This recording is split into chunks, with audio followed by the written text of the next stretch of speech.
సమస్యతో బాధపడుతున్నారా? ఇప్పుడు లేజర్ చికిత్సతో ట్రీట్మెంట్ రేంజ్ హాస్పిటల్స్ లో శాశ్వత పరిష్కారం. ఇప్పుడే సంప్రదించండి. ఆంధ్రప్రదేశ్ రాజధాని అమరావతిలో మరో ఐకానిక్ భవనానికి ఒక అడుగు ముందుకు పడింది. ఐకాన్ స్ట్రక్చర్గా మొదటి నుంచి AP NRT Andhra Pradesh non residents Telugu society అనేటువంటి సంస్థ ఏర్పాటు చేసేటువంటి ప్రయత్నం చేసింది. గతంలో అది అప్పట్లోనే ఆగిపోయింది. ఇప్పుడు దానికి సంబంధించి ఒక కీలకమైనటువంటి అడుగు ముందుకు పడింది. ఈ నెల 10వ తేదీలోగా ఆ భవనానికి సంబంధించినటువంటి నిర్మాణ టెండర్లను సబ్మిట్ చేయాలంటూ ఏపీ ఎన్ఆర్టీ నోటిఫికేషన్ రిలీజ్ చేసింది. దాని విశేషాలు ఏంటి, అసలు ఈ భవనం ప్రత్యేకత ఏంటి, ఒకసారి విశ్లేషించేటువంటి ప్రయత్నం చేద్దాం.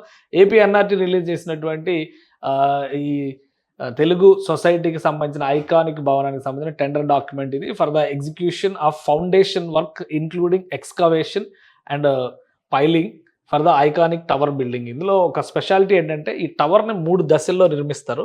ఫస్ట్ ఫేజ్ ఈ ఫౌండేషన్ దశ.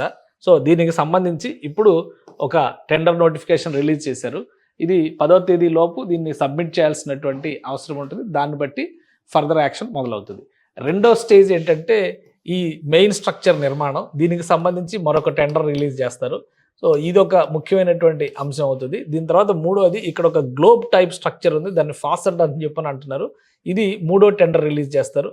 సో ఈ 3 దశల్ని కలిపిన తర్వాతే ఈ ఐకానిక్ భవన నిర్మాణం జరుగుతుంది. సో అసలు ఏంటి దీనిలో స్పెషాలిటీ, ఇంత ప్రత్యేకంగా దీన్ని చేయాల్సినటువంటి అవసరం ఏమొచ్చింది, ఒకసారి అది కూడా విశ్లేషించేటువంటి ప్రయత్నం చేద్దాం. ఇది Andhra Pradesh non resident Telugu society, ఈ సొసైటీకి సంబంధించినటువంటి వెబ్సైట్. ఇందులో అందరూ కూడా ఎన్ఆర్ఐసే ఉంటారు. ఎన్ఆర్ఐసే ఇన్వెస్ట్మెంట్, ఎన్ఆర్ఐస్ కోసం, ఎన్ఆర్ఐస్ అవసరాల కోసం నడిపే విధంగా గతంలో చంద్రబాబు నాయుడు ప్రభుత్వం 2014-19 మధ్య దీన్ని స్టార్ట్ చేసింది. వీళ్ళందరూ కూడా ఇక్కడ ఇన్వెస్ట్మెంట్ పెట్టి రాష్ట్ర అవసరాలకు తగ్గట్టుగా పరిశ్రమలు తీసుకురావడం, అభివృద్ధి చేయడం, వస్తువుల్ని కల్పించడం అనేటువంటి యాంగిల్లోనే ఒక సొసైటీగా ఫామ్ అయ్యారు. ఇప్పుడు చేస్తున్నటువంటి ఐకానిక్ భవనానికి కూడా ఐకాన్ టవర్స్ అనేటువంటి పేరు దీనికి ఫైనల్ చేశారు. అప్పట్లోనే ఐకాన్ టవర్స్ అని పేరు పెట్టారు. సో ఐకాన్ టవర్స్కి సంబంధించి 600 కోట్ల రూపాయలని ఖర్చు చేయబోతున్నారు. దాదాపు 11 లక్షల చదరపు అడుగుల వైశాల్యంతో ఉండేటువంటి ఆఫీస్ స్పేస్ అండ్ రెసిడెన్షియల్ స్పేస్ని సృష్టించబోతున్నారు. రెసిడెన్షియల్ స్పేస్లో ఇప్పుడు 2 టవర్లుగా ఉన్నాయి కాబట్టి ఒక సైడ్ అంతా కూడా 1+1 2 ఫ్లాట్స్ రెసిడెన్షియల్ ఫ్లాట్స్గా ఉంటాయి. అలానే ఇంకొక సైడ్ అంతా కూడా ఆఫీస్కి సంబంధించినటువంటి స్పేసెస్ని హైర్ చేస్తారు. ఎవరికి కావాలంటే వాళ్ళకి లీజ్ చేస్తారు. అలానే ఆఫీసులు ఓపెన్ చేసేటువంటి, స్టార్టప్లు ఓపెన్ చేసేటువంటి సంస్థలని ఇక్కడికి ఇన్వైట్ చేస్తారు. సో ఇది కాన్సెప్ట్తో వీళ్ళు మొదలుపెట్టారు. ఈ ఐకాన్ ప్రాజెక్టు ప్రత్యేకత అది. మొత్తం వర్క్ ఫ్రమ్ హోమ్ అనేటువంటి కాన్సెప్ట్తో దీన్ని ముందుకు తీసుకెళ్లేటువంటి ప్రణాళిక ఇది. ఇందులో చెప్పేటువంటి మరొక ముఖ్యమైనటువంటి అంశం కూడా మనం గమనించాల్సింది ఏంటంటే చాలా కీలకమైనటువంటి లొకేషన్లో ఉంది ఇది. Public places, gallery, convention halls ఉంటాయి, ఇంటరాక్షన్ రూమ్స్ ఉంటాయి. రెసిడెన్షియల్ పర్పస్లో చూస్తే గార్డెన్ అపార్ట్మెంట్స్, సూట్స్ ఉంటాయి. అలానే రిసెప్షన్ స్పేసెస్ సంబంధించి terrace space, infinity pool, spa, revolving restaurant. Revolving restaurant అనేది చాలా ఇంపార్టెంట్ అట్రాక్షన్. ఇందులో వాక్ టు వర్క్ అనేటువంటి కాన్సెప్ట్తో చేస్తున్నటువంటి ఐకాన్ బిల్డింగ్ ఇది. దీనిలో హైలీ సెక్యూర్డ్ జోన్లు, సస్పెండెడ్ 30 మీటర్స్ ఐకానిక్ గ్లోబ్ అనేది ఇందులో స్పెషల్ అట్రాక్షన్. దాన్ని ఒకసారి మనం చూద్దాము. అసలు లొకేషన్ వైజ్గా చూస్తే ఏంటంటే ఇది చాలా కీ ఏరియాలో ఉంది. ఎక్కడెక్కడైతే ఇప్పుడు ఈ సింగపూర్ కన్సార్షియం లాంటివి ఎంటర్ కాబోతున్నాయో ఇదంతా కూడా సింగపూర్ కన్సార్షియం చేతిలో డెవలప్ చేయబోయేటువంటి ప్లేస్. ఇక్కడ సీఎం రెసిడెన్సీ, ఇక్కడంతా కృష్ణానది ఉంది. కృష్ణానదికి అభిముఖంగా ఇది మొత్తం కమర్షియల్ బ్లాక్. ఇక్కడ ఈ సైట్ ఉంది. సో ఇది సీడాక్సిస్ రోడ్ ఇటువైపు. ఈ చుట్టుపక్కల చూస్తే కనుక మినిస్టర్ బంగ్లాలన్నీ రెడీ అవుతుంది. ఏపీ అసెంబ్లీ కూడా ఇటే రెడీ అవుతుంది. ఇంకా దీని వెనక్కి వెళ్తే కనుక మన హైకోర్టు బిల్డింగ్ కూడా రెడీ అవుతుంది. సో ఇది దీని జాగ్రఫీ పరంగా చూసినప్పుడు ఉన్నటువంటి ప్రత్యేకత. అందుకనే ఈ టవర్లో అత్యంత అట్రాక్షన్ ఉన్నటువంటి ప్రదేశం ఆ గ్లోబ్ అనేటువంటి పాయింట్ అందరికీ అర్థమవుతుంది. ఇది టవర్కి సంబంధించినటువంటి బిల్డింగ్లో ఈ గ్లోబ్ పాయింట్ మధ్యలో వస్తుంది. సో ఇది 3rd ఫేజ్లో దీన్ని నిర్మాణం చేస్తారు.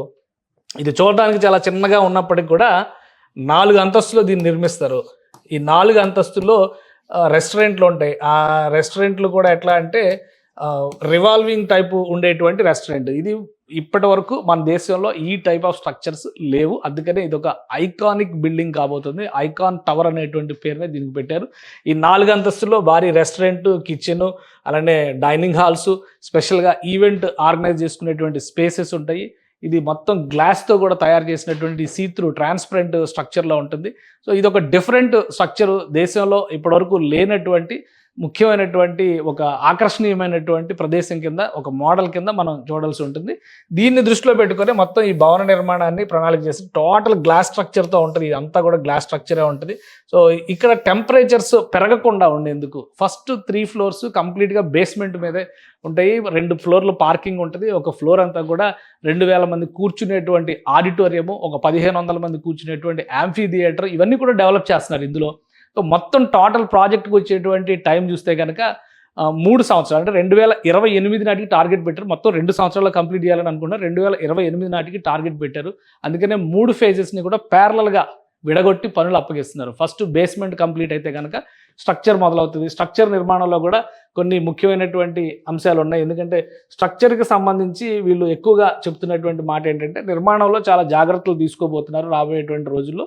ఆ నిర్మాణాలకు సంబంధించినటువంటి పరంపరలో 11 లక్షల ఎస్ఎఫ్టీ స్పేస్ క్రియేట్ చేయడం అనేది మామూలు విషయం కాదు. అందుకనే ప్రపంచవ్యాప్తంగా ఉన్నటువంటి డోనర్స్ అందరిని, తెలుగు సొసైటీకి, తెలుగు సమాజానికి చెందినటువంటి వాళ్ళందరినీ కూడా డోనర్స్గా తీసుకుంటున్నారు. వాళ్ళందరూ కూడా తమ వంతుగా దాదాపు 33 కోట్ల రూపాయలు అప్పట్లోనే జనరేట్ చేశారన్నారు. అయితే ఆ నిధులన్నీ కూడా దారి మళ్లింపు జరిగినాయి గత ప్రభుత్వ హయాంలో. సొసైటీకి అపాయింట్మెంట్ చేసినటువంటి వ్యక్తులు కూడా మేజర్ పర్పస్ దేనికైతే వసూలు చేశారో దానికి కాకుండా దాన్ని డైవర్ట్ చేశారనే దాని మీద కేసులు పడ్డాయి. ఇది ఆల్మోస్ట్ సుప్రీంకోర్టు దాకా వెళ్ళినటువంటి కేసులు కూడా ఉన్నాయి. సో ఇవన్నీ పరిష్కరించుకొని ఈ 10 నెలల్లో ఆర్బిట్రేషన్ ద్వారా 3 ఏళ్లలో దీన్ని సాకారం చేస్తామనేటువంటి ఒక సంకల్పంతో ఏపీఎన్ఆర్టీ ఈ ప్రక్రియని మరొకసారి మొదలుపెట్టింది. ఇప్పుడు టెండర్స్ రిలీజ్ చేసింది కాబట్టి ఇందులో ఇక నెక్స్ట్ లెవెల్ వర్క్ స్టార్ట్ అవుతుంది అనేటువంటి సంకేతాలు చాలా స్పష్టంగా వస్తున్నాయి. ఈ భవనం పైనుంచి కూడా చూస్తే మీరు ఇంటర్నేషనల్ స్టాండర్డ్స్తో స్విమ్మింగ్ పూల్, క్లబ్ హౌస్ ఇవన్నీ కూడా ప్లాన్ చేస్తున్నారు. కృష్ణానదికి అతి సమీపంలో, అభిముఖంగా కృష్ణానదికి ఉంటుంది కాబట్టి ఒక వరల్డ్ ట్రేడ్ సెంటర్ లాంటి ఇమేజ్ తీసుకొచ్చేటువంటి వ్యవస్థ కాబోతుంది ఇది. ఇంటర్నేషనల్ ఫైనాన్షియల్ ఇన్స్టిట్యూషన్స్ను కూడా దీనిలో భాగం చేసేటువంటి ప్రయత్నం జరుగుతుంది. ఈ అంశాలన్నింటినీ దృష్టిలో పెట్టుకొని టవర్ కంప్లీట్ అయ్యే నాటికి 30,000 మంది ఇందులో పనిచేసే విధంగా ఏపీఎన్ఆర్టీ ప్రణాళికలను సిద్ధం చేసింది. 600 కోట్ల రూపాయల వ్యయంతో 29 అంతస్తుల్లో నిర్మించేటువంటి టవర్ ఇది. కింది 3 టవర్స్ కూడా, 3 అంతస్తులు కూడా కలిపి మనం చూస్తే కనుక దాదాపు 32 అంతస్తులు లెక్క కనిపిస్తున్నటువంటి టవరు. సో 30,000 మంది పనిచేయడానికి అనుకూలమైనటువంటి ప్రదేశంగా ఇది మలచబోతున్నారు. వాతావరణం టెంపరేచర్స్ ఎక్కువగా ఉంటాయనేటువంటి అభిప్రాయం ఉంటుంది కాబట్టి ఏ విధంగా దాన్ని గ్రీన్ అండ్ బ్లూ సిటీగా మలచాలి అమరావతిని అనుకుంటున్నారో అదే తరహాలో టెంపరేచర్ కంట్రోల్డ్ మెకానిజంతోనే ఈ కన్స్ట్రక్షన్ చేసేందుకు ప్రణాళికలను సిద్ధం చేశారు. దానికి అనుగుణంగానే టెండర్స్ను కూడా ఫైనల్ చేసేటువంటి అవకాశం ఉంది. మ్యాక్సిమం 20 రోజుల్లో ఫస్ట్ ఫేజ్ టెండర్స్ని క్లియర్ చేసేటువంటి ఛాన్సెస్ ఉన్నాయి. ఫస్ట్ ఫేజ్ గ్రౌండ్ వర్క్ అంటే పునాదులు తవ్వడం దగ్గర నుంచి బేస్మెంట్ 1, 2 ఈ ఫ్లోర్స్ రెడీ చేసిన తర్వాత మిగతా స్ట్రక్చర్కి సంబంధించినటువంటి టెండర్స్ కూడా ఫ్లోట్ అవుతాయి. కాబట్టి టైం లైన్ పెట్టుకుని ఈసారి ప్రాజెక్ట్ని కంప్లీట్ చేయాలి, 2028 కల్లా దీన్ని సాకారం చేయాలనేటువంటి సంకల్పంతో ఏపీఎన్ఆర్టీ కృషి చేస్తుంది. సుమన్ టీవీలో మీ పర్సనల్ అండ్ బిజినెస్ ప్రమోషన్స్ కోసం కింది నెంబర్కి కాంటాక్ట్ చేయండి.